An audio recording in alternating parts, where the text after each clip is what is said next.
Hello, పెళ్లి సందడి start చేద్దామా అని చెప్పి ఒకే ఒక్క వీడియో పెట్టి ఎక్కడికి మాయమైపోయానా అనుకుంటున్నారా? పెళ్లి కదా, ఫుల్ హడావిడి అండ్ బిజీ. సో ఈ రోజు నుంచి అయితే కంపల్సరీగా షార్ట్స్ వస్తూ ఉంటాయి. సో ఫస్ట్ మేము పెళ్లి కూతురుని చేసామని చెప్పాం కదా, ఈవినింగ్ అయితే మా కజిన్ వాళ్ళు చేస్తున్నారు. సో వాళ్ళ ఇంటికి వచ్చేసాము. కొన్ని ప్లేసెస్ లో ఒకే ఇంట్లో అందరూ వచ్చి చేస్తూ ఉంటారు కదా. మా దగ్గర ఏంటి అంటే వాళ్ళ ఇళ్ళకి తీసుకెళ్లి అక్కడ పెళ్లి కూతురుని చేసి మళ్ళీ మన ఇంటికి తీసుకొస్తారు. సో ఇక్కడైతే సేమ్ ప్రాసెస్ ఉంటుంది కదా, మొత్తం నలుగు పెట్టడం అదంతా చేస్తున్నారు. కాకపోతే ఫస్ట్ టైం చేసినప్పుడు లేదా వాళ్ళ ఇంట్లో చేసినప్పుడు ఎక్కువ మంది చేయడం లేదా 5 మెంబర్స్ చేయడం, అది ఇంకా డిపెండ్స్ అనమాట.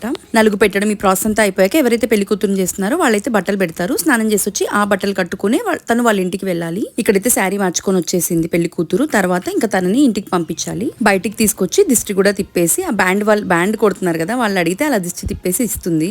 అలా పెళ్లి కూతురుని చేసి వాళ్ళ ఇంటికి పంపించాలి. ఈ ప్రాసెస్ అనేది ఎన్ని డేస్ అయినా చేయొచ్చు, ఎంతమంది అయినా చేయొచ్చు. మేమైతే ఉషాకి 2 days ముందు నుంచి చేసాం. పొద్దున మా ఇంట్లో, ఈవినింగ్ వీళ్ళ ఇంట్లో. నెక్స్ట్ డే ఏం చేసాం అనేది నెక్స్ట్ షాట్ లో పెడతాను. బాయ్.